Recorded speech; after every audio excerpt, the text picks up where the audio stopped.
walitti deebineerra dhaggeeffattoota keenya kallattumaan odeeffannoo maddeen haalaatti argannetti yoon darbu torbee jaaffaa waancaa Champions League Awurooppaa bara kana bifa addaatiin kilaboota 36 gidduutti dorgomaa ture.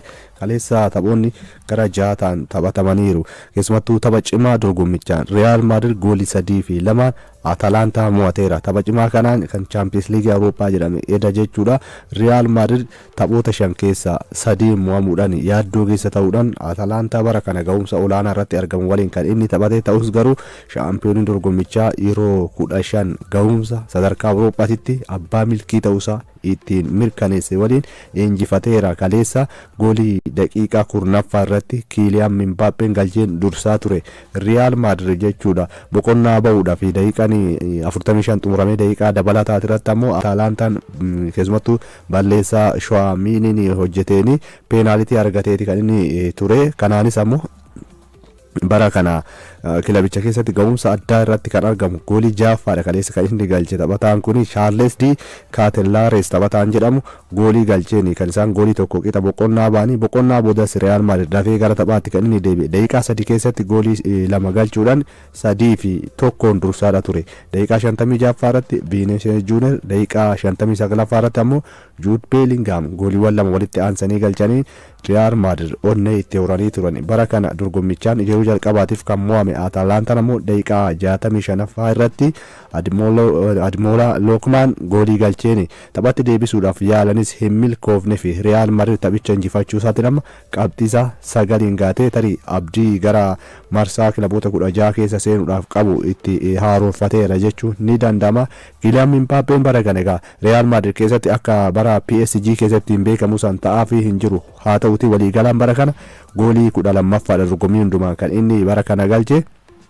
Baay'ina goolii Champions League Awurooppaatiin galche ammoo 50 gaachuudhaan kun ammoo ammatti Lionel Messitti aanuudhaan taphataa dargaggeessa ta'e dafeetiin goolii hedduu Champions League Awurooppaatiin galche ta'uudhaan yookaan immoo goolii 50 ga'e ta'uudhaan taphataa lammaffaa ta'eera. Umrii 25f guyyaa 300 fi 56ffaa isaa irratti goolii kan inni galche. Kaleessa kana dura Kylian Mbappé umrii 24f guyyaa 284 goolii galchuudhaan taphataa saffisaan goolii 50 Champions League Awurooppaatiin galche ta'uudhaan riikordiidha kan inni qabu. Ta'us kaleessa Kylian Mbappé goolii galchus miidhamee yaaddoo itti ta'eera. Carlo Ancelottitti kana dura tariiti taphattoota hedduu miidhamaan dhabeera Real Madrid. Carlo Ancelottiin garuu miidhamni Kylian Mbappédha baay'ee ulfaataa miti kan nama yaaddessuu miti jedheera. Real Madrid taphoota 6 irraa qabxii 9 walitti qabatee sadarkaa 18ffaa irra taa'eera. Atalanta ammas mo'atamus qabxii 11 walitti qabatee sadarkaa 9ffaa irra kan inni jiru. Leenjisaan Real Madrid Carlo Ancelotti taphoota nu hafan injifannee tariitii sadarkaa 8ffaa keessa seennee xumuruudhaaf yoo kan danda'amu ta'e ni yaalla yaadas akkas qabnaa jechuudhaan dubbateera. Tariitii tapha kana mo'achuun gaariidha nu dadammaqsa jedheera Carlo Ancelottiin.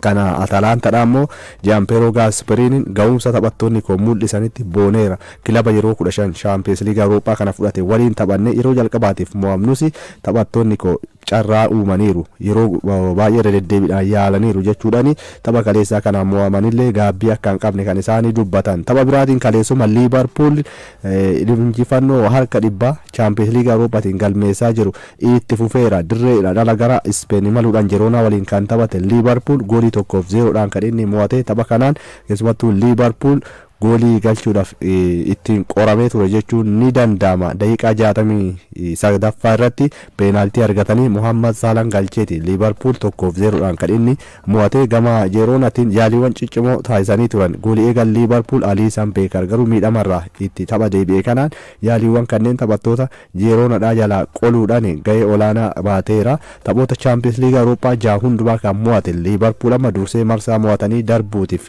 ga'uusaa kan inni ittiin mirkaneeffate jechuudha. Kana booda tariitii taphoota hafan irraa tapha lamaan jechuudha. qabxii tokko argannaan marsaa kilaboota 16 darbuusaa kan ittiin mirkaneeffatu ta'a jechuudha.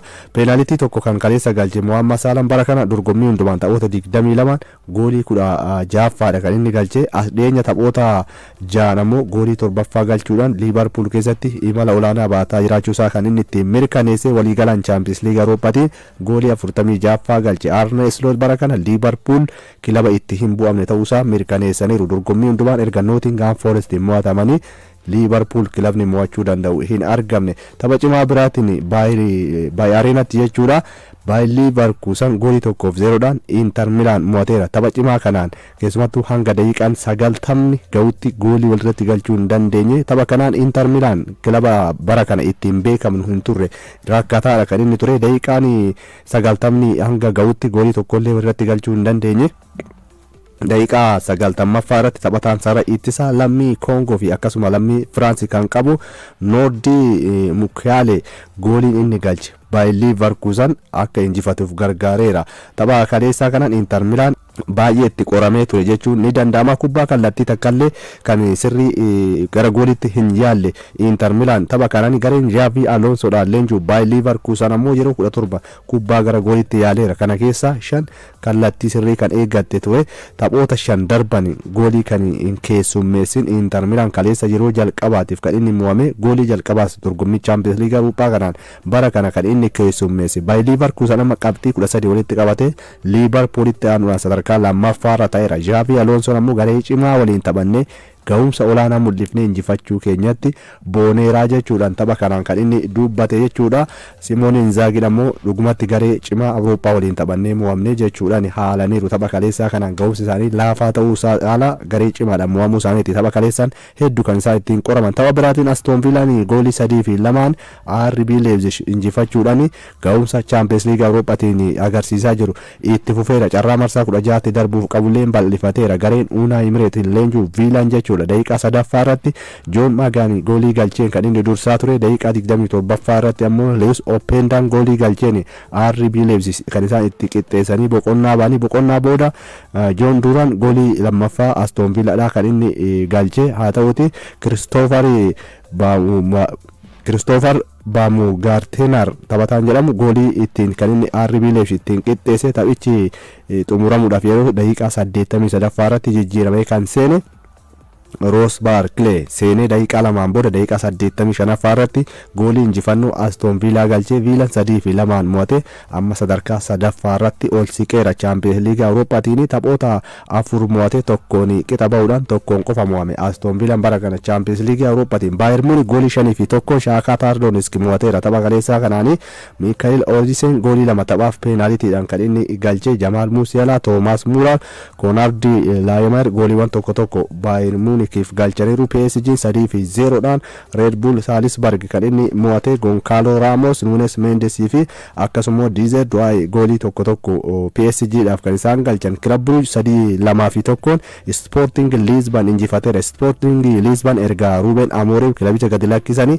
ga'umsa ittiin beekamurraa gadi sigigaateeti kan jiru. Kilabni bara kana taatee Champions League Awurooppaa ta'e Brest 1-0dhaan PSV Eindhoven mo'ate sadarkaa 5ffaarra ta'eera. Champions League Awurooppaa kanaan Dinamo Zagreb fi Celtic ammoo goolii malee dhaqii taphaan. Har'a taphoota ciccimoo eegaman keessaa Manchester City fi Juventus morkii waliin taasisan gamanumaa kan eegamudha. Gareen Pep Guardioladha. Champions League Awurooppaatiin tapha 2 mo'ate lamaan qixa ba'uudhaan tokkoon ammoo mo'amee qabxii 8 sadarkaa 20ffaarra kan inni jiru. Har'a ammoo speeshaalistii taphoota qixa ba'uu kan jedhaman Thiago Mottaadhaan garee leenjuu Juventus waliin kan isaanii taphatanii dorgommii hundumaan Juventus bara kana taphoota 11 qixa ba'uudhaan injifannoo caalaa hedduu isaanii qixa ba'uudhaan kan inni dabarsaatiin jiru. Liigichaan taphoota 9 qixa ba'eera. Kilabni kun bara kana keessumattuu rakkoo Manchester City miidhamaan taphattoota dhabuu wal qabatee as dhiyeenya Pep Guardiolaan hamma dhiphina keessa of seensisuutti kan isaan ittiin gaanii torbee 5ffaa Champions League Awurooppaa kanaan immoo goolii 3-0dhaan dursaa turanii Feyenoord waliin jechuudha. Boodarra goolii 3 keessummeessanii qixa ba'uun isaanii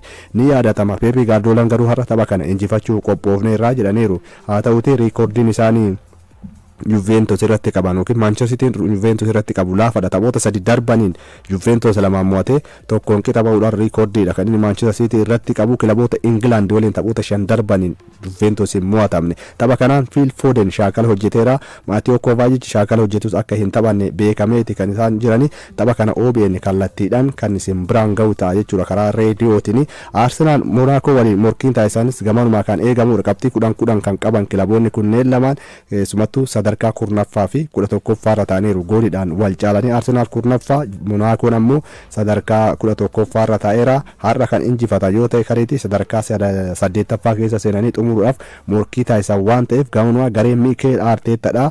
Torbee shanaffaa Champions League Awurooppaatiin qabxii Sporting Lisbon irratti 5-1 mo'ate san Monaco irratti dabaluudhaaf dirree isaanii Fly Emirates irratti morkiin taasisan ni eegama. Tarii Mikel Arteetaan taphattoonni hedduu jalaa miidhamaniiru. Kaleessa keessumattuu Thomas Partey, Calafiori shaakala hin hojjenne taphattoonni kun. Kanaan alatti Gabriel Magalhaes, Juren Timber dabalatee taphattoonni hedduun miidhamarra kan isaan jiranii kun nu yaaddeesseera jedhaniiru. Mikel Arteetaan ta'us garuu tapha kana miidhamni taphattootaa jiraatus injifannee marsaa itti aanutti dabruuf ni yaalla jedheera.